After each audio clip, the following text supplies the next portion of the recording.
بسم اللہ الرحمن الرحیم۔ السلام علیکم۔ حضرت فاطمہ الزہرا حضور صلی اللہ علیہ وآلہ وسلم کی سب سے چھوٹی اور لاڈلی صاحبزادی تھیں۔ آپ علیہ الصلوۃ والسلام کا نام فاطمہ بنت محمد اور لقب طاہرہ تھا۔ آپ کی والدہ ماجدہ کا نام حضرت خدیجہ رضی اللہ تعالی عنہا تھا۔ آپ نہایت سادگی پسند تھیں اور ہر وقت اللہ تعالیٰ کی عبادت میں مشغول رہتی تھیں۔ ایک دن حضور صلی اللہ علیہ وآلہ وسلم گھر میں موجود تھے۔ چند یہودی عورتیں آپ صلی اللہ علیہ وآلہ وسلم کی بارگاہ اقدس میں حاضر ہوئیں۔ انہوں نے حضور صلی اللہ علیہ وآلہ وسلم سے کہا کہ ہماری بیٹی کی شادی ہے، اگر آپ صلی اللہ علیہ وسلم اپنی بیٹی فاطمہ الزہرا کو ہماری شادی میں بھیجیں گے تو ہمیں بڑی خوشی ہوگی۔ ان عورتوں کا مقصد حضور صلی اللہ علیہ وآلہ وسلم کو نیچا دکھانا تھا۔ وہ جانتی تھیں کہ حضرت فاطمہ علیہ الصلوۃ والسلام کے پاس شادی کے لیے کوئی لباس نہیں ہے، لہٰذا جب وہ اپنے پرانے کپڑے پہن کر شادی میں آئیں گی تو ہم ان کی تذلیل کریں گی اور انہیں نیچا دکھائیں گی۔ رسول اللہ صلی اللہ علیہ وآلہ وسلم یہ سب جانتے تھے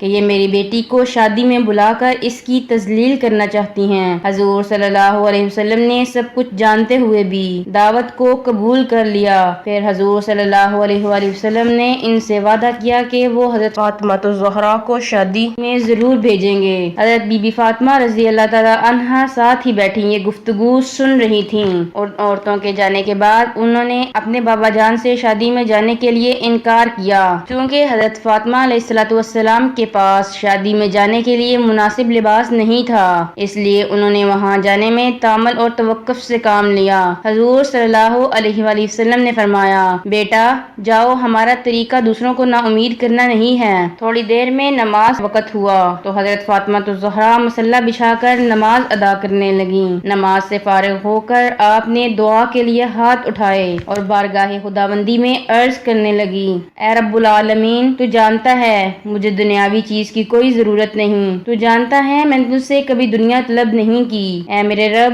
یہ لوگ میرے بابا کو اور تیرے محبوب کو نیچا دکھانے چاہتے ہیں، یہ تیرے پیارے محبوب کے فقر کو دیکھ کر ان کو ذلیل کرنا چاہتے ہیں۔ حضرت فاطمہ نے دعا مانگی، یا رب العالمین، اپنی رحمت اس طرح کر دے کہ مجھے شرمندگی محسوس نہ ہو۔ ادھر سیدہ فاطمہ علیہ الصلوۃ والسلام اپنے رب سے دعا مانگنے میں مشغول تھیں۔ ادھر اللہ تعالیٰ نے حضرت جبرائیل امین علیہ الصلوۃ والسلام کو حکم دیا کہ اے جبریل، جنت سے ایک خوبصورت اور عالیشان لباس لے کر میرے محبوب کے پاس جاؤ اور میرے محبوب کی بیٹی کی خدمت میں پیش کرو۔ حضرت فاطمہ علیہ الصلوۃ والسلام ابھی مصلی سے نہیں اٹھی تھیں کہ جبریل علیہ الصلوۃ والسلام جنتی لباس لے کر بارگاہ رسالت میں حاضر ہو گئے اور صلاۃ والسلام کے بعد عرض کرنے لگے، اے اللہ کے محبوب نبی، یہ تحفہ قبول کریں۔ اللہ تعالیٰ نے جنت سے حضرت فاطمہ علیہ الصلوۃ والسلام کے لیے شاندار لباس بھیجا ہے۔ آپ علیہ الصلوۃ والسلام وہ شاندار اور عالیشان لباس پہن کر جب شادی میں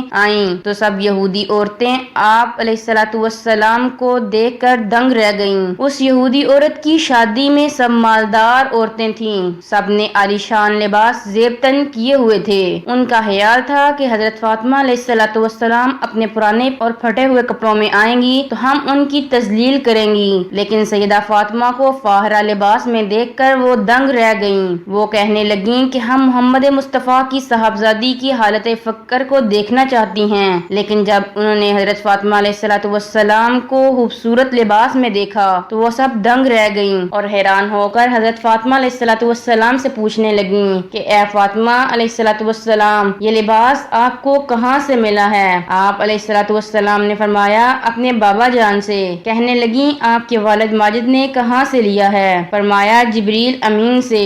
کہنے لگی، جبریل کہاں سے لائے ہیں؟ فرمایا، جنت سے۔ کہنے لگی کہ ہم گواہی دیتی ہیں کہ اللہ تعالیٰ کے سوا کوئی معبود نہیں اور محمد صلی اللہ علیہ وآلہ وسلم اللہ کے سچے رسول ہیں۔ ان میں سے جس عورت کا شوہر مسلمان ہو گیا وہ اسی کے پاس رہی، اور جس نے اسلام قبول نہ کیا اس کی بیوی نے کسی اور سے نکاح کر لیا۔ مذکورہ واقعے پر غور کرنے سے یہ بات سامنے آئی کہ خاتون جنت سیدہ عالم جنت کا لباس پہن کر چند لمحوں کے لیے ان یہودی عورتوں کے درمیان تشریف فرما ہوئیں تو آپ کے لباس کو دیکھ کر وہ عورتیں ششدر رہ گئیں۔ پھر یہ بات معلوم ہونے پر کہ یہ لباس جبریل امین جنت سے لے کر بحکم خداوندی حاضر خدمت ہوئے تو ان عورتوں کے دلوں سے کفر کے اندھیرے چھٹ گئے اور ان کی جگہ نور ایمان نے لے لی۔ اس سے معلوم ہوا کہ سیدہ زہرا کے فیضان کا یہ عالم ہے کہ آپ توجہ فرما دیں تو کفر و شرک کی کالی رات صبح نور میں ڈھل جاتی ہے۔ اس زمن میں ایک حدیث شریف میں آتا ہے کہ رسول اللہ صلی اللہ علیہ وآلہ وسلم نے فرمایا، جس کو آفتاب نہ ملے وہ چاند سے فیض حاصل کرنے کے لیے